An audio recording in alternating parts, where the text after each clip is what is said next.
তাহাই যখন করি তখন ব্যবস্থা যে উত্তম ইহা স্বীকার করি। এইরূপ হওয়াতেই সেই কার্য আর আমি সাধন করি না। তাহলে কি সেই ব্যবস্থার মধ্যেই আবার চলে যাই?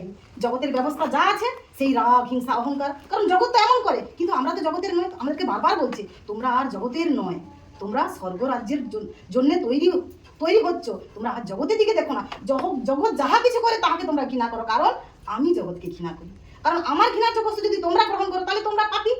তাহলে আমি তো সেটাই করতেছি, আবার রাগ আনতেছি, আবার হিংসা আনতেছি, আবার অহংকার করতেছি। ওর থাকতে আমি দেখতে বেশি সুন্দর, ওর থাকতে আমি দামি কাপড় পরছি, ওর থাকতে আমি কুচিটা ভালো করে পরছি, পিনাপটাও সুন্দর করছি, ও তো ভালো করে শাড়ি পরে আসে, ওকে দেখতে ভালো লাগে নাকি? সেই তো আমার মধ্যে অহংকার আসতেছে। তাহলে আমি কি করতেছি? করিনি।